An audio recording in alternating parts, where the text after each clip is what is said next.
Happy Thanksgiving, everyone.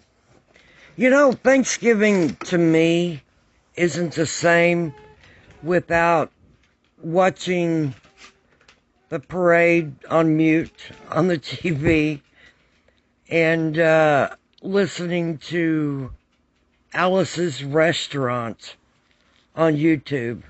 I mean, to me, that's just the beginning of Thanksgiving. That's what makes it great. And of course the dogs fussing and whining and growling in the background. You may hear that a lot while I'm recording these stories. So, and a cat wanting in. Lord, I tell you.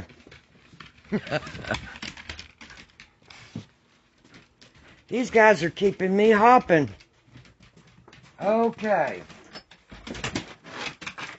Now, instead of telling you spooky stories or something kind of morbid or sad, I decided to do my Thanksgiving special today by telling you funny stories that have actually happened to me. Yeah, welcome to my world again. But you know, everybody's got sad stories for Thanksgiving. I mean, people eat too much, they have heart attacks, they get in fights and fall and hurt themselves, and, you know, or they have too much wine or beer or whatever they're drinking and say things to a family member and get kicked out, and then after that, they're cut from the family. I've heard those kind of stories. Thank God I haven't had to deal with that. I have had a few sad stories that have left me many, many years later with heartbreak still. But I choose to look at the funny times. I was talking to one of my subscribers that's a friend of mine last night, and told him I was, thinking about some funny things that happened to me on Thanksgiving years ago, and I was thinking maybe to put him in a video, ask him what he thought. And he said he was laughing so hard when I was telling him some of these stories, and he said, you got to do this, because you got to put the stories out there, because after people eat, they want to just sit around, and this would be great for people to listen to. He said, this is hysterical. This is funny stuff. These are dedicated to Raphael. This is for him.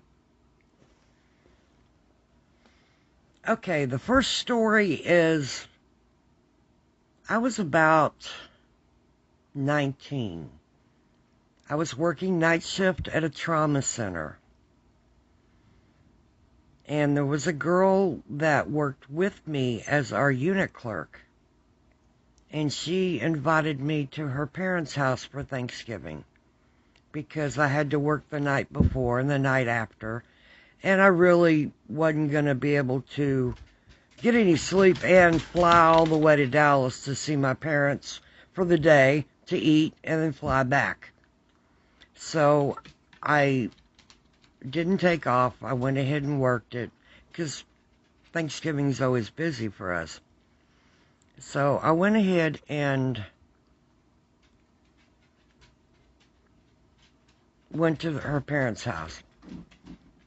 Now her dad was an attorney, and I can't remember what her mom did, but they had a brand new home that was out in a housing area where they were building new homes.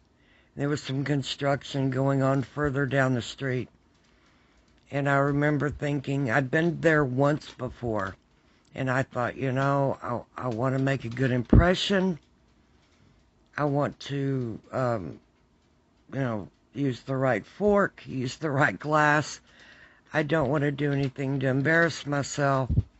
And so I really was doing everything I could to be proper. and not do anything to embarrass myself. So I even wore a skirt, which I rarely wore dresses or skirts, but I did. I had a nice blouse and skirt and pearl necklace and had my hair up and the whole 9 yards. It was, I was proud of myself. I looked like a fine young lady. And I was minding my P's and Q's and being careful. The meal was wonderful. Afterwards, we went into the kitchen and offered to help with the dishes, and we helped a little bit, but her mother ran us out of the kitchen and, go on, I've got this, I'm loading the dishwasher type thing. So we helped her put a few things up, and then she rushed us away. So we went into my girlfriend's room for a few hours, maybe a couple, hung out.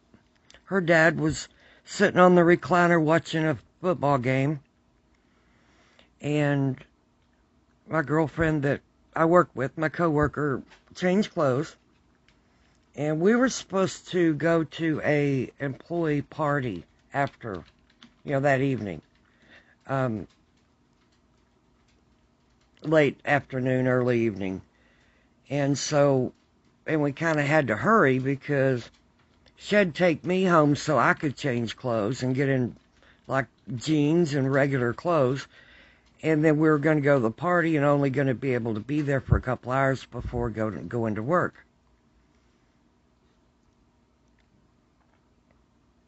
So we go in to say goodbye to her dad. And I thanked him again, told him he had a beautiful house, and I appreciated them inviting me over for Thanksgiving, and I said my thank yous and appreciated their hospitality. And then we turned and walked away. And we were almost to the door, leaving the back of the den, going onto the back porch, whenever he called my coworker back in. And so I turned and started walking with her, and he said, no, I just want to talk to my daughter. Could you wait outside? And I thought, my God, what did I do? I was dressed appropriately. I was careful with what I said. What did I do? So I went out and stood on the back patio by her car, and waited and waited. It seemed like forever. It was probably only 2 or 3 minutes, maybe, but it seemed like days. And I was almost in tears. I had worked myself up to where I was like freaking out, thinking, I used the right fork. I didn't ask for, anything. I thanked them. I was polite. I even offered to help. What could I have done that would have been wrong? And I was just like beside myself upset. My coworker came out laughing. And she wouldn't even tell me what she was laughing about. And that made me even more upset and kind of angry. And we got in the car, and she kept shaking her head and saying, yeah, he told me I could tell you or not, but I've got to tell you, I think. And I said, tell me what? What did I do? What was wrong? And she said, when you turned and we walked out, he noticed that your skirt was in the back of your pantyhose. And you were mooning everybody.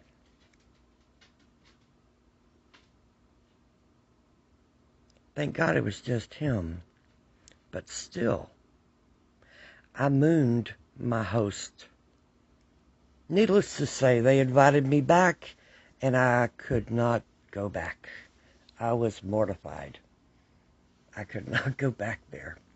But unless you've been invited over to a formal type setting and trying to impress your host, and mind your P's and Q's. Use the right fork, the right glass, say the right things, and be perfect.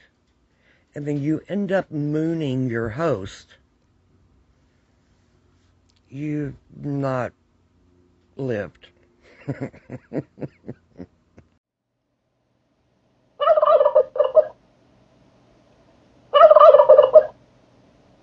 Okay, a few years later, several years later, I'm married. We get married in October. We moved to an Air Force base. And since we got there literally less than a month before Thanksgiving, his squadron, it was kind of a tradition. They give you turkey and all the trimmings to cook. They provide it as a welcome to the squadron thing. So they show up, bring all this stuff. And so I've got all this stuff, and I'm looking through my cookbooks. I'm calling my mom, trying to figure out how to do everything. So she says, you got to defrost the turkey. Asked me what kind it was, and walk me through it. And she said, okay, the morning of, get up early, and then, peel the plastic off, you open it up, and you take the innards out. And I said, okay. And she said, pull the neck and everything out. So I go to do that. Of course, my husband gets up as well, and he's excited because, he's married, he's a newlywed, we've got a house on base, and here I am cooking a Thanksgiving meal, and, we're all excited. And he's standing over my right shoulder. I've got the phone in my left hand because I'm right-handed. And Mom said, now put your hand down into the turkey cavity and take out the bag that's got the giblets and stuff in it and take out the neck. I said, why would the neck be in the turkey? And she said, well, that's how they do it. Take the neck out. So I went to pull the neck out and automatically doubled over and started puking in the floor. I am not kidding. I really did. And he was like, oh my. And I think it was, I don't know if he was more freaked out about me puking in the floor or the fact that I pulled out something out of a turkey that doesn't look like it belonged anywhere near anything that you'd eat. And I put the phone down the counter and ran to the bathroom and finished puking and got paper towels and come and cleaned up the floor. And he had moved the turkey over to the other side of the sink away from the spot in the floor. And he was on the phone with her, and she was talking him through it on how to do things. You baste it with butter and you wrap it a certain way and all that. And so he had to do that part. I was just done at that point. I mean, Mom finally, or I got on the phone finally with Mom, and she said, well, what did you think it would look like? The neck. And I says, well, I don't know. I never really thought about it. I said, but that looked like aborted fetus or something. And unfortunately, I'd seen those kinds of things working at the trauma center. And to me, those kinds of things had nothing to do with food. And so that's why I completely lost it. And she was like, yeah, no, that's what that stuff looks like. And yeah, it tastes good later, but yeah, you just got to deal with it. And I was like, yeah, I don't think so. I'll buy it already cooked or pay somebody to cook it. And she just laughed at me and she said, "You'll get used to it." Well, fast forward, it's cooking. I don't have it that he dealt with all the stuff that needed to be put away so I wouldn't puke anymore. And I got busy with cutting the potatoes and boiling them and mashing them and cutting up onions and pickles and boiled eggs, boiling them and cutting them up and putting them, making potato salad, making deviled eggs. Made pea salad. I made a fruit salad. I started making my green bean casserole. I got my yams out and cooked those and then put the marshmallows on the top and stuck those in there to brown, and man, that house smelled good. You could literally smell each dish that I was cooking, and the smells just built up. The whole house smelled great. I mean, it was driving me crazy, and I was able to sample some of it, and it smelled so good. Well, it's ready. Fast forward 3 or 4 hours, it's ready. And he's like just chomping at the bit. When's it ready? When's it ready? Is it done yet? So I tell him just a minute, and then I start putting everything away. I actually wrap it in foil. I had it on the table originally, but I wouldn't let him in the kitchen. Once things started getting ready and the rolls started cooking, I made him stay out of the kitchen. He couldn't see any of it. It was going to be a surprise. So that anticipation was incredible. I mean, it was just killing him. So I wrapped everything in foil. I put it in the oven. I set some dishes in the microwave. The dishwasher, anything at all, up in the cabinets, anything at all to get it out of eye view where you couldn't see it. Then I blindfolded him. Yes, I actually have a blindfold. I have eye mask things that I've always had because I work nights and needed to block the light during the day. So I blindfolded him. I told him, "Do not look." He said, "Okay." So I came in. I let him in the kitchen, set him at the dining room table, and told him, "Just sit there a minute." And then I reached up into the box in the closet above the washer and dryer there in the dining room where we had MREs. Yes, I actually opened an MRE. And he didn't know what I was doing because I was talking to him the whole time, so he couldn't hear me open the package or whatever. And he wouldn't have even figured I'd do something like that anyway because there was food there. But on his plate, I set the MREs in various positions on his plate.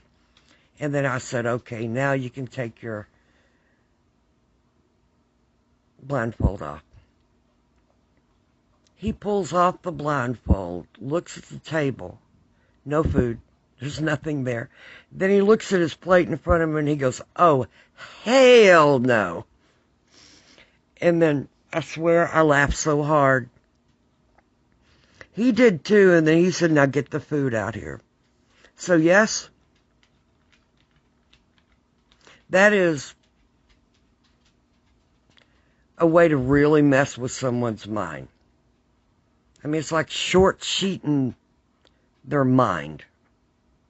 But the look on his face was priceless. I've never seen, well, other than our wedding night, I've not seen that look on his face since then. But that was pretty good.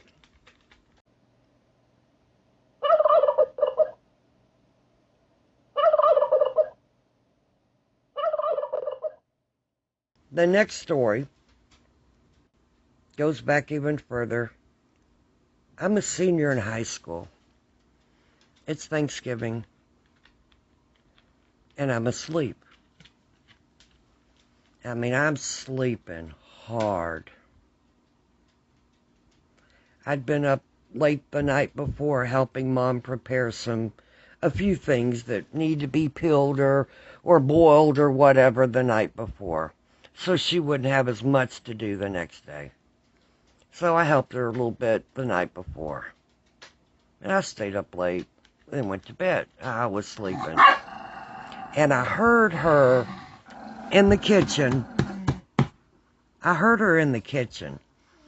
And I knew she was up and cooking because I could smell something. But again, I was sleeping.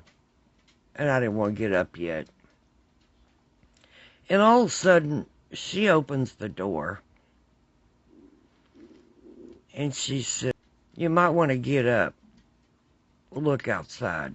There's a turkey in the yard." And I thought, wait a minute, I'm dreaming this. It's Thanksgiving and I'm hearing her cook food in the kitchen and in my subconscious because I'm asleep and it's playing as part of my dream. This is just weird. And so I rolled over and kind of tried to block it. Maybe go into another dream or something. A few months later, I guess, she opened the door again and said, "Your daddy's out there chasing a turkey in the yard." And I turned and looked at her and realized that I was awake and she really said that. And I said, "Well, Miss Nar wouldn't be here on Thanksgiving." And she laughed and said, "No, it's not your school teacher. It's a real turkey." Now see, I was in a work program the last part of my senior year to where I worked and got credit for going to school half a day. And at any time, my school teacher that was over that vocational work program could come to my house. And she did. Weekends, it didn't matter. Evenings, she'd be there. And she'd want to know how was work. She'd want to see my bank statement to make sure I was putting so much money a month out of my paychecks in the bank. I mean, all that was part of the agreement in the work study program. So at any given time, she would just show up. And I had all kinds of names for her. Mom even had a few. And so I thought when she said there's a turkey in the yard, that it was my teacher. But then when I realized, no, she's really saying that, I'm awake now, and what? And I rolled her, she said, "Look out the window." So I looked out the window, and sure enough, my dad was out in the yard chasing a live turkey. And I just said, this is too good. This was funny. I mean, better than a dream. So I quickly got dressed, ran out there, asked my dad, "What in the world, where did this come from?" He says, "I don't know. It just came up in the yard and I'm trying to catch it." And I said, "What are you going to do with it?" He said, "I'm not sure," but I said, "All right then." So it starts taking off towards the bank. And so I go in and get on the phone and I call my mom's best friend, Della. She's like my second mom. And she's got two daughters. One, I think, a year younger than me and another one a year or two younger than her. And I call them and say, "Hey, there's a real turkey. I'm going to try to head it towards your house. Will you help me try to catch it?" And they thought it was funny, so they said, "Sure, we're game." So I chased this turkey through town. And I can't, it seems like I drove my car and like herded it, if that makes any sense, about 7 blocks to where I got in their neighborhood. And then I got out and then ran and found it. And then, you know, they were looking, they'd walked towards my direction. And so we met up and we found the turkey and then we chased it through several yards, even into their backyard. And then it got away from us. and it got into the yard right on the other side of them. And I guess it was just tired at that point. And I know we were. And we kind of treed it in a corner between these two fences. And I had them go and get my sister's windbreaker out of the car. It was in the back seat. I said, go bring me that windbreaker. We'll put it around the turkey and it won't be able to fly away and we can pick it up. And they thought, yeah, okay, we're game. So they went and got the windbreaker. We wrapped it around the turkey. And got in the car. And then we went by and told Della that we were going to go to Denton, or we're going to go ride around a little bit, show the turkey off. She said, you kids have fun. And we're going to go to Denton and pick up some people to come eat. And she said, okay. Because my mom and dad had this thing where Thanksgiving, well, anytime, anybody's welcome to come eat supper or come eat. If they're hungry, they can show up. Mom and fix them a sandwich. But especially holidays. If it was Christmas, Thanksgiving, New Year's, Easter, any of those days, if anybody couldn't go home or didn't want to go home, or to be with family or friends, they were welcome to come over there. No matter who they are, what age, nothing, just come. They're always welcome. And I did that every holiday. I was always going into Denton and picking up friends, because we lived in Krum, a small town outside of Denton. And so I was always going into Denton and picking up people I knew that, wanted to come out and hang out and eat. And they'd come out, would eat and then just hang out in the yard. We had a great time. Well, I went into Denton. I have Tracy and Lisa in the back seat with the turkey. A real turkey with the windbreaker on. And I go into Denton to pick up my girlfriend that was supposed to come back and eat with us. And she's just freaking out. She's thinking that's just the coolest thing ever, to have a real turkey on Thanksgiving in the car with you. And so we stop at I stop at 7-Eleven to get me a Big Gulp. And as I'm in there, I notice there's a college guy. And now, again, I'm young. I'm like 17 at that point. I think I was 17. Because I had a birthday just a few months later. And I think I was 18 when I graduated high school. 17 or 18. So I'm young. And he's probably 5-6 years older than me. And he's got a frozen turkey dinner in his hands. And he's walking over the microwave. And I walked up and just stopped him. And I looked at him and I said, are you going to eat this for Thanksgiving dinner? And he said, yeah. And I said, you want some real turkey? You want some good food? Like home-cooked good food? And he said, yeah, that would be cool.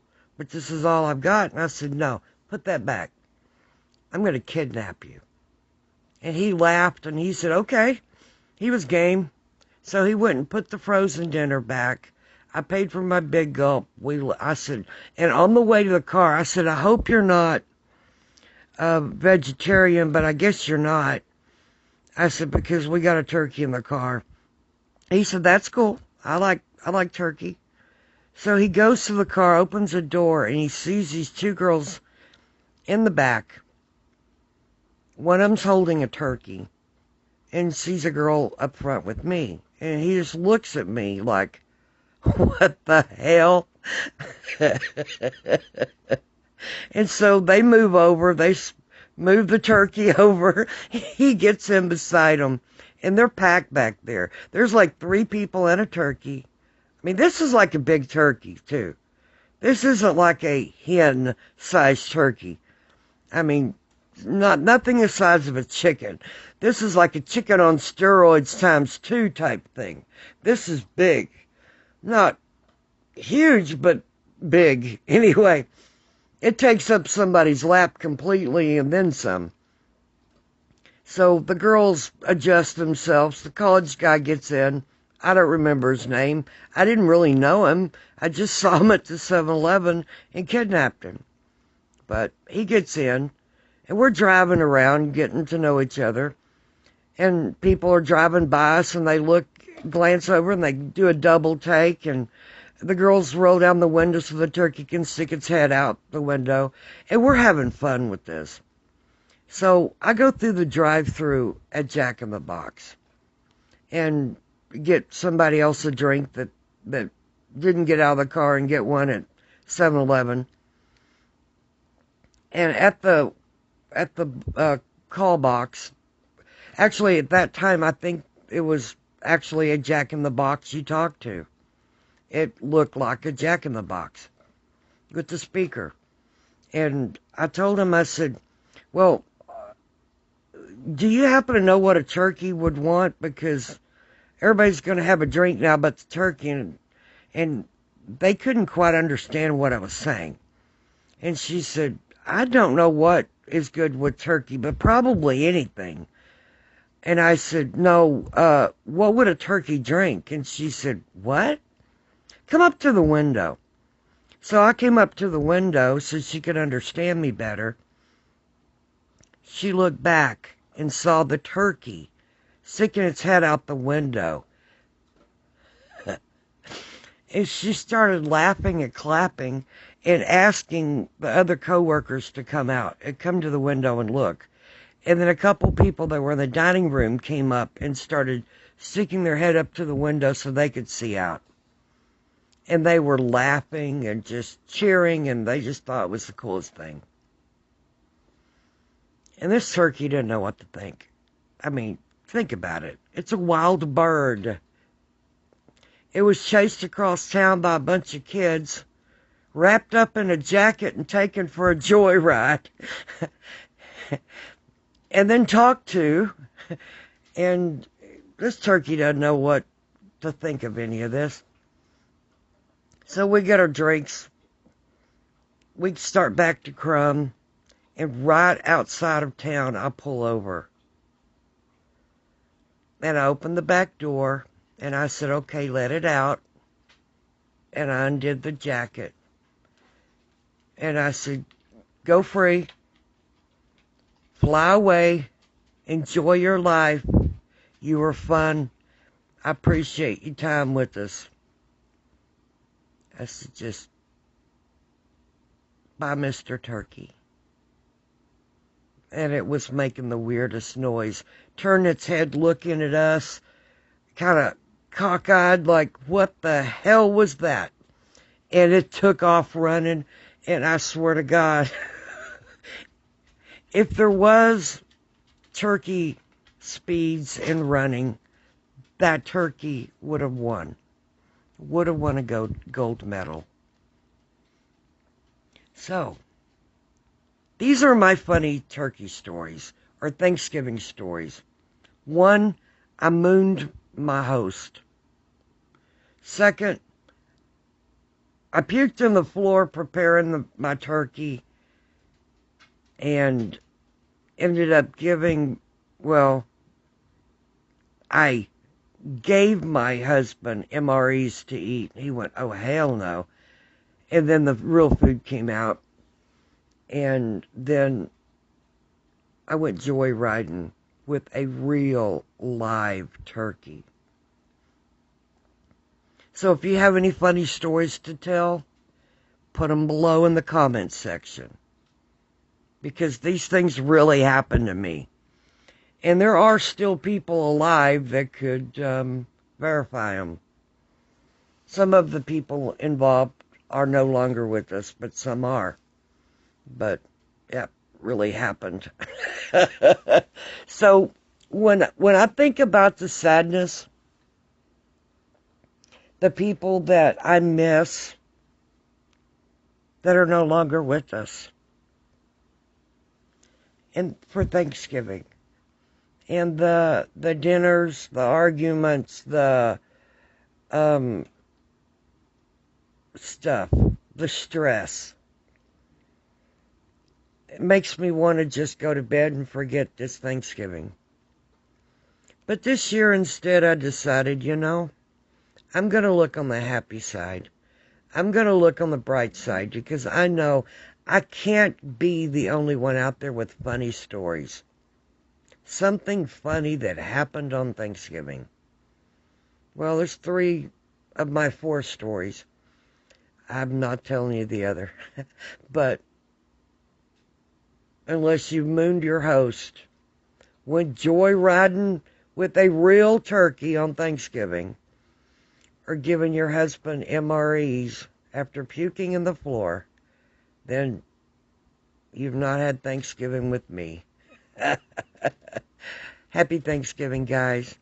I'm thankful for my family. I'm thankful for my new grandbaby. I'm thankful that I have friends that are my neighbors that help me and are there for me when I need somebody. And I'm thankful to have my channel where I can tell my stories and know that they're not going to die with me. And I'm thankful for you, the subscribers, for listening and giving me a chance to tell my stories. I hope these today has put a smile on your face. Y'all be careful. Stay warm. Happy Turkey Day.